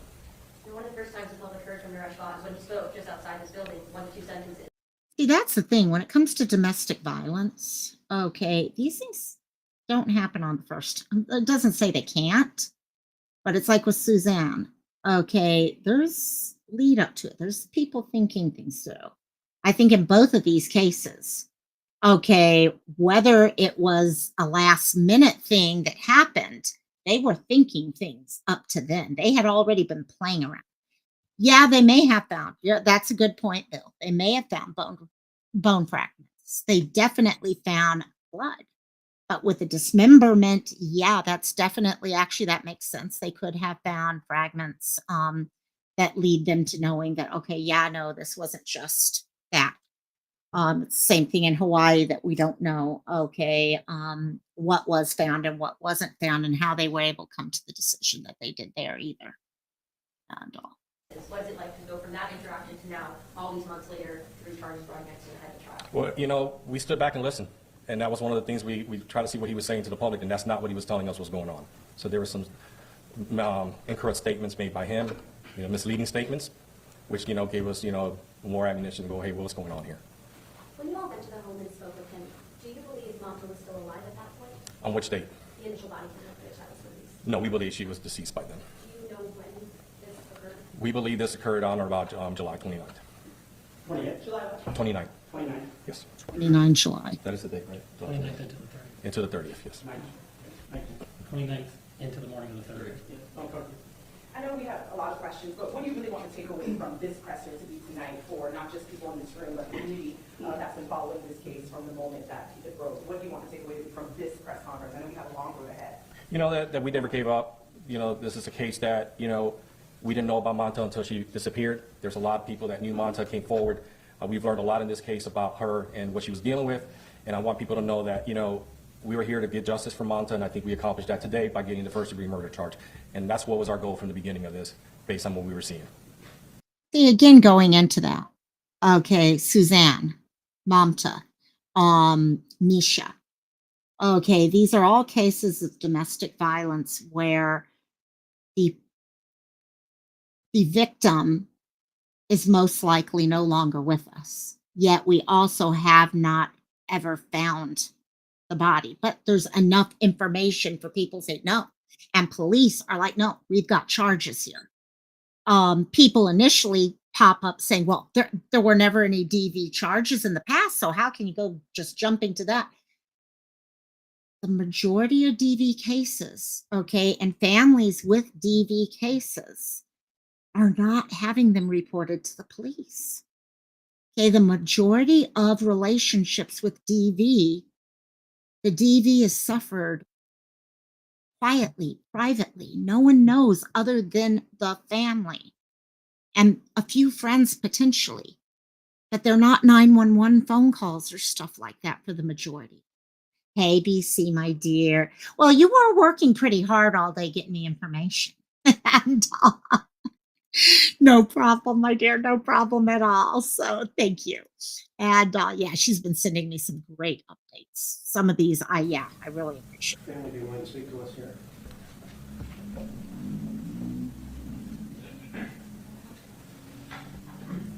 He doesn't want to. If that's all the questions, I'd like to take a minute and I want to thank all my staff for all their hard work they did on this case, for the community for bringing it to our attention, what they knew about Mamta and about Naresh. I also want to thank some department that helped us out in this case, the Princeton County. That's a good point. That was another one. See, that's the thing. And yet that's the first thing we hear over and over. Well, there's never been any reports of DV. Doesn't mean it's not happening. And I mean, all these cases over and over. What? This one keeps coming in and jumping on my lap. So, well, County Forensic Unit and the Police Department, the United States Customs Border Protection, FBI, Fairfax County Police Department, Loudoun County, and the Commonwealth Attorney's Office for assisting us in this case and bringing these charges forward. Thank you. And continue on for statements from others. From the community chief, it's already glad to no, it's okay. From the other community members, everybody in the world, we appreciate you all and your hard work. Tireless nights and hours and days, and Commonwealth and everybody. We have no words to say thank you all, and we really, you don't know how much appreciated we are to you. Because we're all waiting for this moment. This is not a good moment, but this is actually a good moment. We achieved something today. Yeah, remember, Mamta's case was being covered by the police. They were working on it. But what really, I mean, her friends, her community. Okay, it wasn't necessarily a family thing because Mamta was not from the community here. And also her coworkers, her friends and all became her. Again, I use that word hero over and over. They were the ones who decided we've got to find her. And if we can't find her, we need to get justice for her. And they're right now, they've started working with the police, okay, and recognizing, okay, understanding that just because police aren't telling you everything doesn't mean that they're not working. Okay, but they had to get that support from the police to say, no, we've got this. We just can't share this. And it's good to see this right here. These two face to face right now and acknowledging the hard work that honestly both sides did. It's very powerful to us. It's very, very meaningful to us. Now, families can think about what's next for them. Ritually, culturally, what they have to do, they can do for their daughter. And we are a family now. We're all our family. We go along together, and we have long to go. Thank you so much for everything. Thank you, and you're welcome. Appreciate it. Yeah, I think just on behalf of the family. Do you mind stepping up to the No, I have a gigantic mouth, and you don't need that. You know, the family's not prepared You may to recognize. talk at this time, and one, we do ask as we disperse, please give them the privacy to go home. This is not a celebration. We're not here happy. There's a sense of relief, but please give them the time to process their emotions. While this is a step forward in the case, there's no amount of jail time that's going to bring back what they really want, which is their daughter. With that being said, on behalf of Mahesh and Geeta, we do want to extend our heartfelt thank you to the Manassas Park Police Department and the Commonwealth attorneys. While we certainly do not know all the intricacies of the evidence and the work that's been done, we know that their commitment to bringing this moment to fruition has been unwavering. We've been in lockstep with the Manassas Park Police since the get-go. And so again, as we leave today, please respect their privacy, but understand in their hearts the gratitude for the work that these men have done and women have done is immeasurable. I wish that we could say that this was their only case, but the truth is they've been taking care of the community of Manassas Park in the midst of a murder investigation. And so your community is safer because of them, even though they've been working around the clock to bring this to fruition. And that's every single one of our cities, guys. Every single city, every one of these cases that we talk about tonight, because this is the last of the cases once we finish this video. And on every one of these cases, this was just one case among hundreds of cases potentially that they were looking at. Okay, we talked about that with Hannah. Okay, how few people they had who were looking for missing people. This is the time we need to stop talking. I don't talk politics often, but this is the time we need to stop talking about defund the police and we need to start funding it. Okay, because after all, these are the people we're running to and asking them to help us and help solve the mysteries that are out there, the missing people that are out there, and to get justice. Because if they don't do the right investigation to begin with, justice is never going to happen, ever. We depend on them for that. So, but again, please do allow the family. Yeah. And just while you mentioned this is not a celebration, obviously, but can you just put it into words what the last few months have been like for you and this family? They're asking what the last few months have been like. You know, I can only speak on this family from what they've conveyed, which is their goal has been two things: justice for Mamta and securing a future for her baby. And that's what guides their steps every day. And I'm confident as they leave here today, that commitment has not changed. They want to see Naresh Bhatt prosecuted to the fullest extent of the law, but really their focus is giving the best life they can for Mamta's daughter. And that's why they've come from Nepal. That's why they are the most loving uncle and grandmother that you can ever meet. And they are not going to stop giving that selfless love to that baby. That baby's never going to know her mom. Yeah, sure. Yeah, absolutely. How do you all be at court tomorrow? I plan to go to court every opportunity I have, and the family as well. Naresh Bhatt needs to feel the weight of us staring him down for Mamta. I would just like to say as a Manassas Park resident that thank you for keeping our city safe and working very hard for Mamta because there's a lot more going on. I get excited every night, so thank you very much. I'm very proud to see everything here. Okay, so that kind of gets us through that and all. So that's good to hear. We've got the murder charges there. For what is going on with you, little girl? I got a very hyper Cassie all of a sudden. And so at least we have that.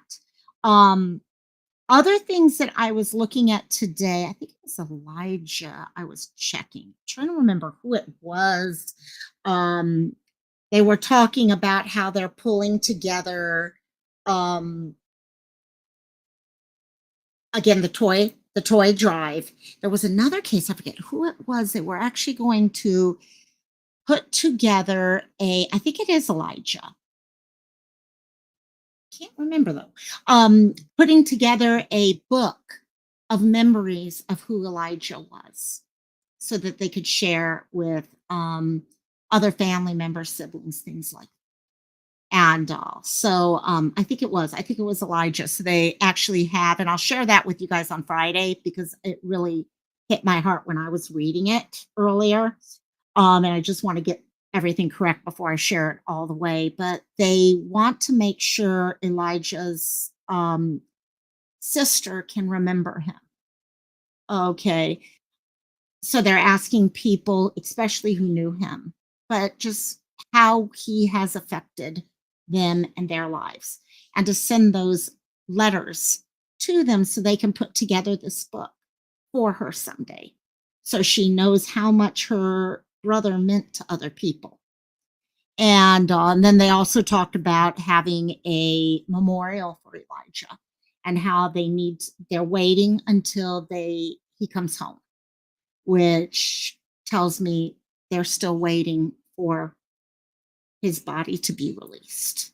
And there has been so much lately, BC. There really has. I mean, we were joking, BC and I were joking all day because we kept finding more and more things, and it's just a lot of stuff out there, and it's good on one level because a lot of it is stuff that's leading towards justice.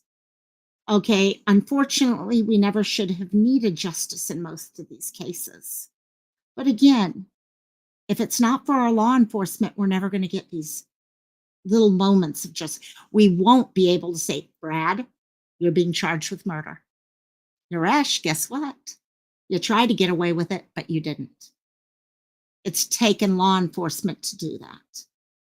And so, yeah, this one has been an interesting live tonight because Brad's brother, that interview, for those of you who didn't get to see that, BC, I don't know if you think you sent me that one. That was the one that you sent me earlier today, Brad's brother. What he put together and what he said, his words, just amazing. So anyhow, I apologize for not making it last Friday. This Friday, I should be here. I think I'm off this weekend. I don't have any craft fairs. Oh, yeah, I am off this weekend because I'm going to be over at Sirens this weekend on, I think is it the 15th, Siren? I need to check. Yeah, the 15th. I've got actually a Christmas party on the 14th and the 15th. We're going to be over at Sirens, actually trying a bunch of taste testing again. And yes, no edibles. It's not happening. So trust me, I think we're just as bad with the hot stuff. I mean, that stuff is scaring the hell out of me. You guys have no idea. It is freaking scary. I mean, I got a bag here of it somewhere. Here's the bag of stuff. And I'm just like, every time I open up stuff, I'm like, oh my gosh, this is scaring the hell out of me. So I will share with everyone the link for this weekend. There you go, Siren. I thought you might still be in chat, so I wanted to make sure. Eastern time, 8 p.m. Eastern time, which means for me, it is 3 p.m., so I'll make sure I'm there. Cassie, are you coming back to say hi again? What is this with you? What's up with you, little girl? And, okay, I'll hold you. The popcorn is still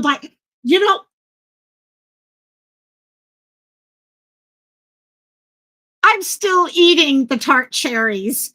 I've literally been still eating tart cherries, okay, in between. Whenever I need something, I have them right next to me here. And then, of course, I have the one big bag and all. But there's some things that he just sent me that I looked at and I'm like, oh, God. Yeah, it's BC. It's freaking painful. I'm not joking when I say I don't deal with spice hot at all. I mean, no. And you can tell by watching me. So, yeah, everyone else is like, some of the pretzels in the last one. They literally are saying, oh, that tasted like cardboard. And I'm like, huh? Hot. That was hot. And they're like, no, it's cardboard. Oh, gosh. You just finished the tart cherries? I like the tart cherries. I actually like the tart cherries. They're good. But yeah. They are tart though. They are really tart, but they're good.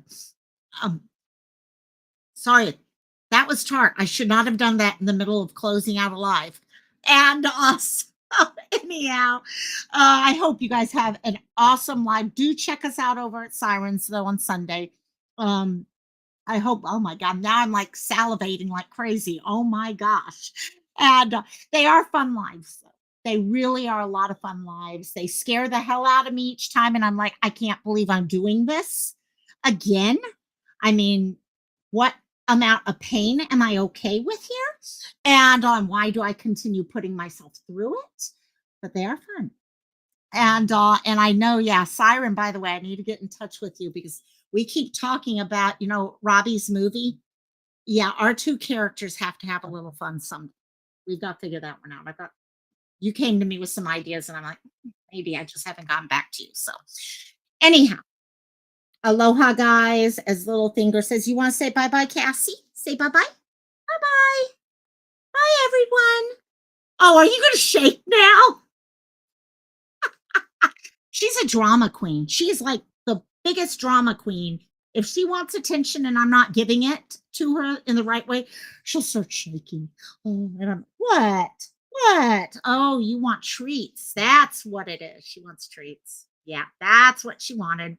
Anyhow, I will see y'all later. And I'm going to go cook some dinner without hot and spicy stuff. And I will see y'all later.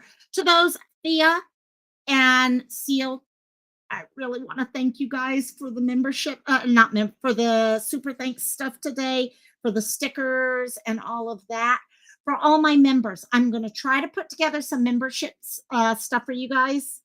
I'm trying to come up with some videos for you guys. I don't know what I'm going to do yet, but I'm going to try to come up with some videos. So if you have some ideas, let me know. But I want to do some stuff to say thank you guys, especially going into the holiday season. So anyhow, should we say goodbye? Bye-bye. Bye-bye. Okay, talk to y'all later. Aloha.